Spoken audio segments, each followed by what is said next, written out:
우리가 계속 사사기를 우리가 다루고 있고 계속 몇 주 동안 해서 기드온의 말씀을 나누고 있습니다.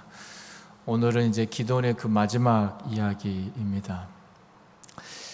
기드온, 여러분 기드온은 미디안과의 이 전쟁 300대 13만 5천 명의 놀라운 위대한 승리를 얻었습니다.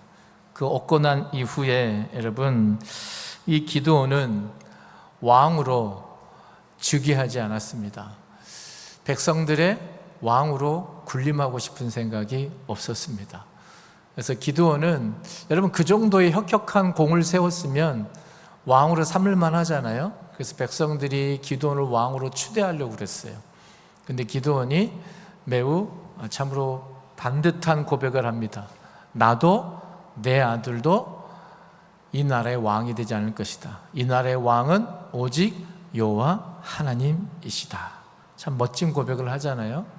그런데 이 멋진 고백만큼이나 이제 이 위대한 승리 이후에 그의 삶이 참 아름다웠으면 좋겠는데 사실 그렇지 못한 것을 보게 됩니다. 기드온이 왕이 되지는 않았지만 여러분 왕저리가랄 정도로, 아니 왕만큼 그는 그렇게 왕처럼 살아감을 우리가 보게 되죠. 30절 말씀에 보면 그는 많은 아내를 두었다. 그 아내들을 통해서 70명의 아들을 두었다라고 얘기합니다. 여러분 70명의 아들입니다. 아들만 70명이니까 여러분 딸까지 하면 그 자손이 어마어마하겠죠. 그러면 그 숫자의 아이를 두려면 아내가 대체 몇 명이나 됐겠습니까? 만약 요즘 같은 우리 한국에 여러분 이 저출산 시대였다면 아마 아내가 수십 명이 넘어가지 않겠습니까? 그렇게 살아갔습니다. 더군다나 기드온은 그 아내 가운데 여러분 성경은 분명하게 기록하고 있습니다. 어느 땅에서 세겜 땅에서 살고 있는 여인을 아내로 취했다라고 기록하고 있습니다. 세겜 땅은 이방 땅이에요. 하나님을 믿지 않는 땅이에요. 우상을 섬기는 땅이에요. 근데 그 우상을 섬기는 이방 여인을 아내로 삼았다라는 겁니다. 이것은 당시 유대인으로서, 기드온이 유대인이잖아요. 유대인으로서 율법에는 이것을 금기시했던 내용입니다. 근데 여러분 기드온은 왕이 될 뻔한 사람이에요. 또 300명의 용사를 데리고 13만 5천 명을 여러분 무찌른 대단한, 어떻게 보면 이스라엘 백성들의 지도자라고 여겨질 수밖에 없는 그런 인물입니다.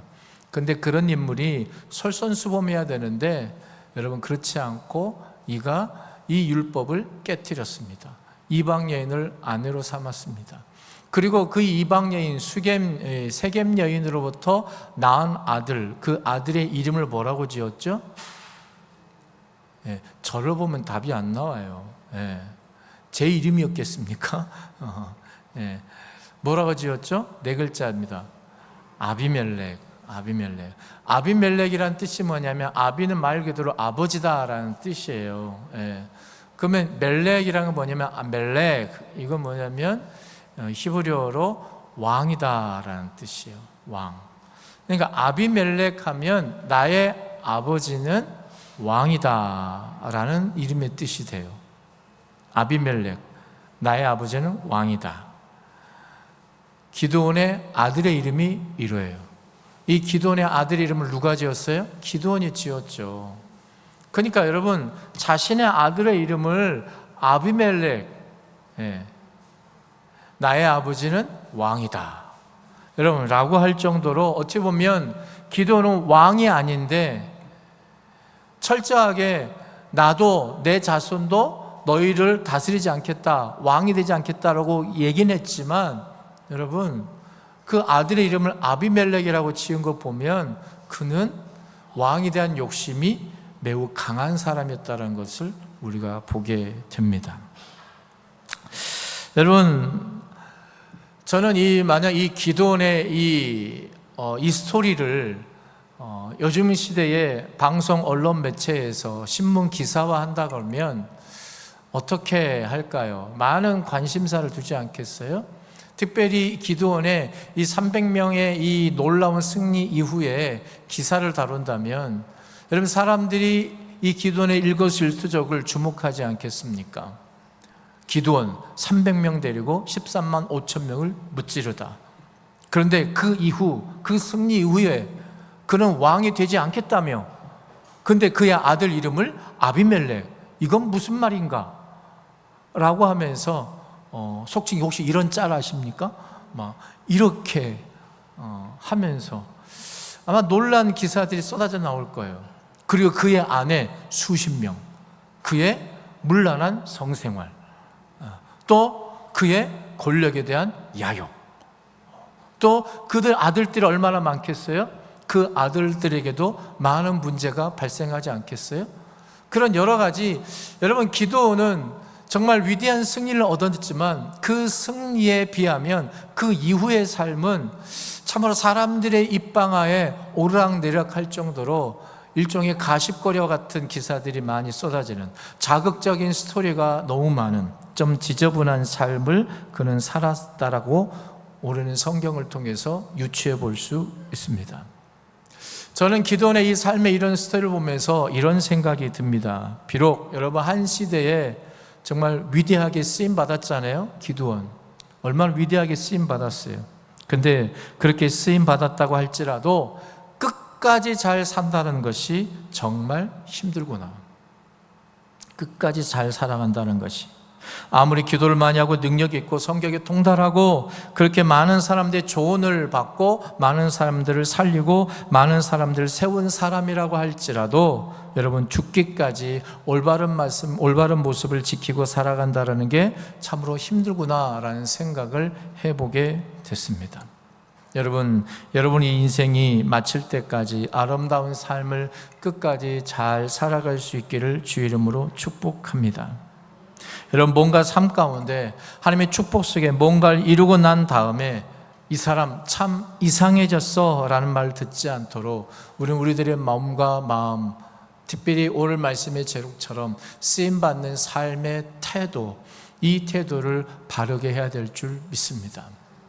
여러분, 정말 대단하지 않습니까? 기드온 300명 데리고 13만 5천 명을 무찔렀다. 여러분, 오늘날 만약 저에게 목회적으로 적용한다면 여러분, 우리 교회가 세례교인 수가 45명입니다. 근데 45명인 교회에 제가 부임해가지고 여러분 450명으로 불었다.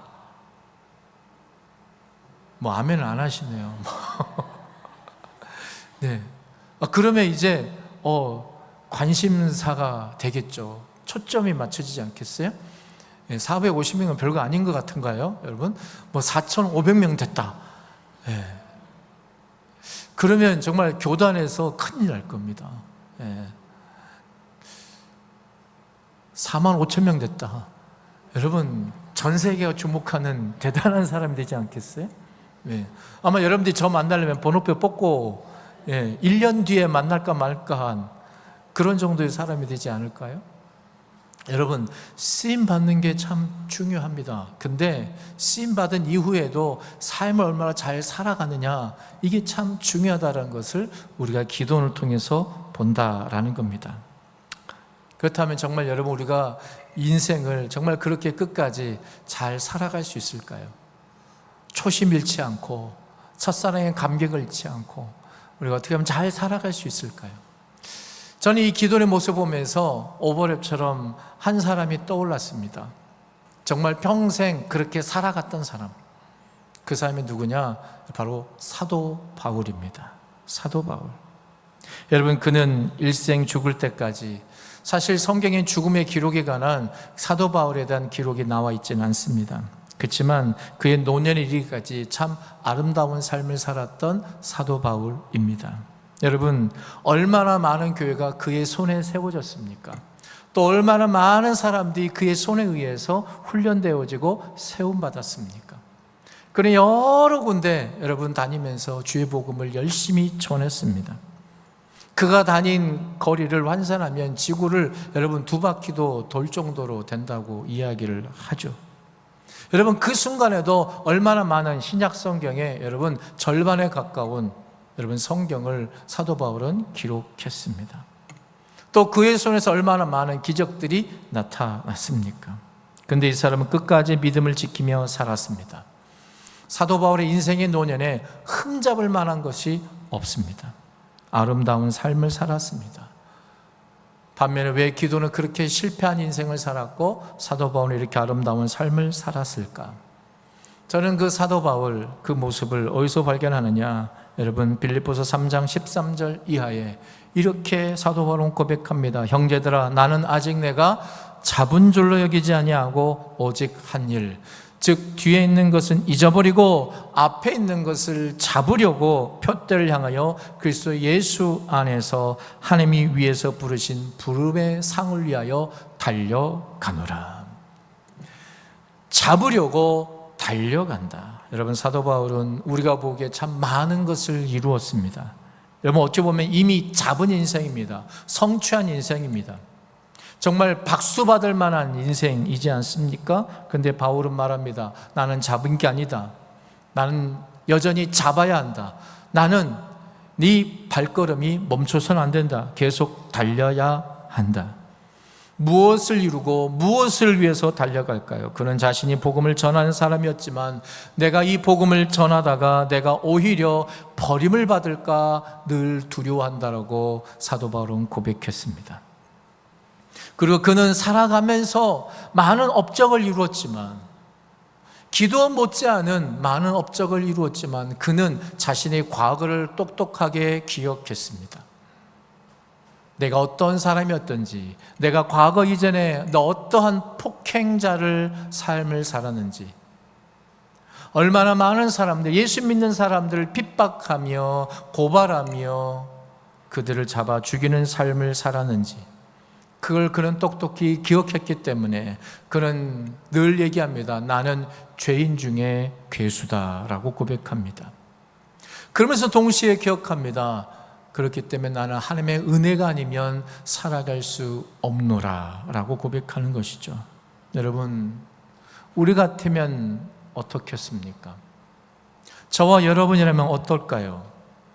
과거에 내가 행했던 잘못 있겠지. 내가 잘못 살았던 삶이 있었겠지. 내가 교회 안에서 이 모양 저 모양으로 내가 똑바르게 신앙생활 하지 못한 적도 있겠지. 그러나 지금까지 내가 해온 것을 보면 그 정도는 그냥 눈 감아줄 정도 되지 않았을까? 이 정도는 그런 거 다 갚아줄 정도로, 다 잊어버릴 정도로 내가 헌신하지 않았는가? 이 정도면 내가 신앙생활 잘 하진 않았는가? 이 정도면 나는 괜찮은 사람 아닐까라고 생각하지 않겠습니까? 그러나 사도 바울은 그렇지 않았습니다. 그 일생을 하나님 앞에 내어놓고서도 그는 노년에 말하기를 나는 죄인 중에 괴수다. 자기의 본질을 기억하고 있었고 또한 그러한 나에게 베풀어진 하나님의 은혜를 분명히 기억했습니다. 여러분, 어떤 업적을 꿈꾸며 사는 게 아니라 어떤 삶을 살아가느냐 그 자체, 삶의 태도를 우리 인생의 목표로 삼아야 합니다. 우리가 생각하기에 사도 바울, 교회를 그렇게 많이 세웠고 많은 성경을 기록했고 많은 영향력을 미쳤고 하나님 많은 기적을 드러내었다면 대단한 업적 이룬 것 아닐까? 그 스스로 자기 인생을 되돌아볼 때 잘 멋지게 살았구나, 잘 살았구나 라고 자기 스스로 칭찬할 만한데 그는 여전히 고백합니다. 나는 아직도 잡으려고 한다. 나는 아직도 달려간다. 여러분, 하나님 보시기에 아름다운 사람은 뭔가 대단한 업적을 드러낸 사람이라기보다 그 업적 이후에, 아니 그 대단한 업적이 없다 할지라도 계속 부지런히 하나님 보시기에 하나님이 쓸 수밖에 없는, 하나님께 쓰임받는 삶의 태도를 가지고 살아가는 사람, 이 사람이 하나님 보시기에 근사한 사람, 하나님 보시기에 아름다운 삶의 모습을 가진 사람이라고 이야기할 수 있을 것 같습니다. 여러분, 우리가 듣는 말이 있죠. 세상은, 인생은 한 방이야. 인생은 한 방이야. 그러나 성경은 인생이 한 방이 아니라고 말합니다. 한 시점도 아니라고 말합니다.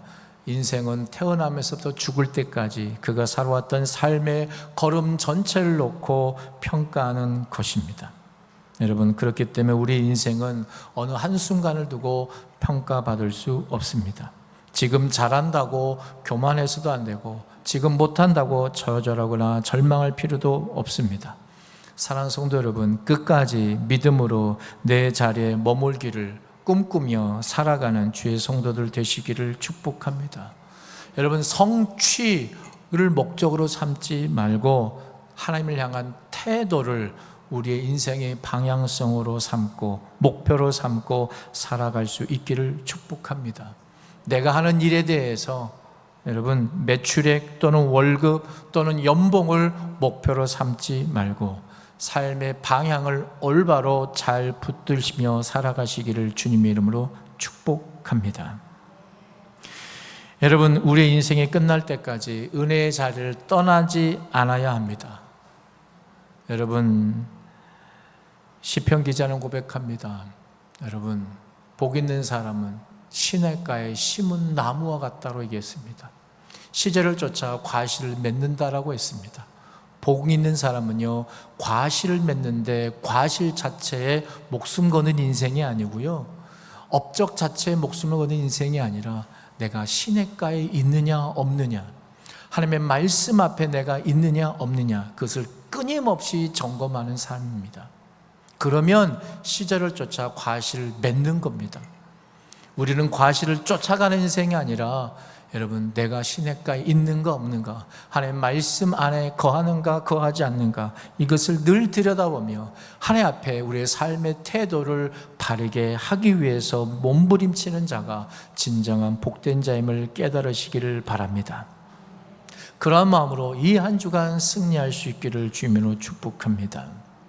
마지막으로 우리는 이 기도원의 이 노년의 모습 가운데 왜 우리가 그렇게 삶의 그 태도를 바르게 가져야 될까?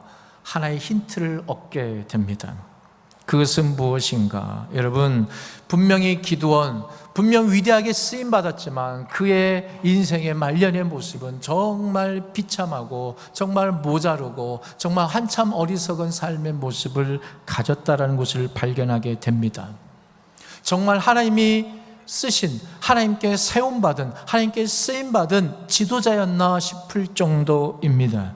그만큼 자질이 미달되고 교묘한 불신 속에 살아갔던 사람인 것처럼 보이지만 여러분, 이런 기드온이 세상을 떠나자 사람들은 하나님으로부터 떠나기 시작했습니다.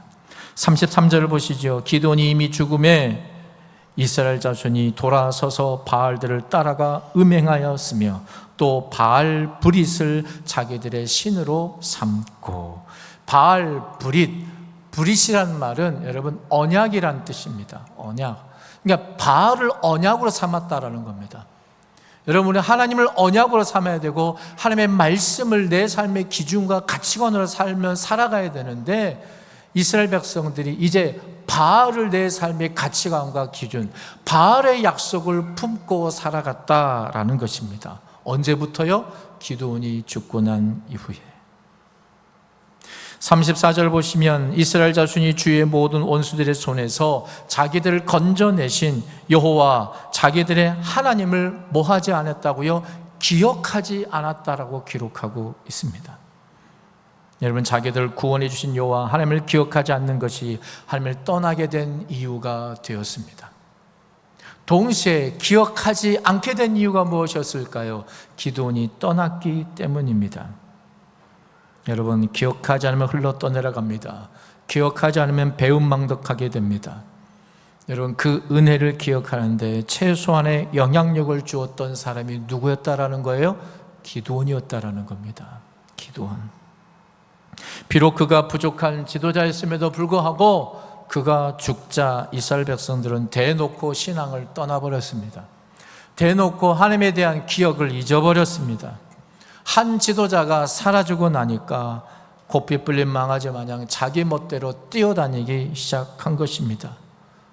정말 사사기 전체에 흐르는 각각 사람들이 자기의 소견에 오른 대로 행하였다. 하나님의 말씀을 떠나고 하나님을 떠나고 바알, 브릿, 자기가 섬기는 우상을 자기 신으로 삼고 우상의 말을 언약으로 삼고 떠나버렸다라는 것입니다. 여러분, 제가 지금 지도자의 지도력에 대해서 말씀드리고 있지 않습니다. 여러분, 제가 드리고 싶은 말씀이 이것입니다. 여러분, 점점 우리가 살아가는 이 시대는 하나님이 없다고 말하는 세대입니다. 구원이 기독교에만 있느냐고 말하는 세대입니다. 학교에서 하나님을 얘기하고, 여러분, 세상에서 예수님, 보혈, 복음을 얘기하면 촌스럽다고 얘기합니다. 심지어는 꼰대라고까지 얘기합니다.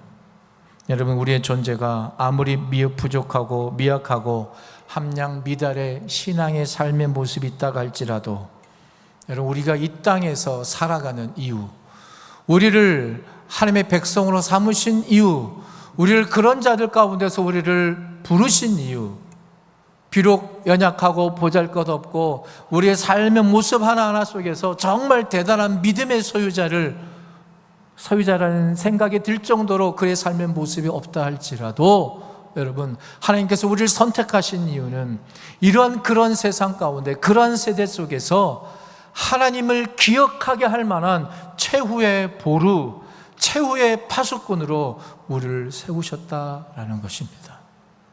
그렇기 때문에 우리의 삶의 태도를 우리는 바르게 해야 합니다. 성취가 목적이 아니라 오늘도 내일도 나의 삶의 태도를 하나님 중심으로, 하나님 말씀 앞에 우리는 맞추며 살아가는 삶을 살아야 한다라는 겁니다. 여러분, 저는 한없이 부족한 목사입니다. 그러나 저에게 있는 목회적 꿈이 있습니다. 그것은 여기에 서 있는 장 목사, 이 목사가 있다란 이유 하나만으로 여러분, 이 시대의 한 사람이라도 제가 섬기는 교회가 좀 더 하나님의 말씀으로 돌아가게 하는 것, 좀 더 하나님 앞에 겸손하게 만드는 것, 좀 더 하나님의 주권적인 신앙 안에 살아갈 수 있도록 보잘것없지만 조그만 영향력을 미칠 수 있다면,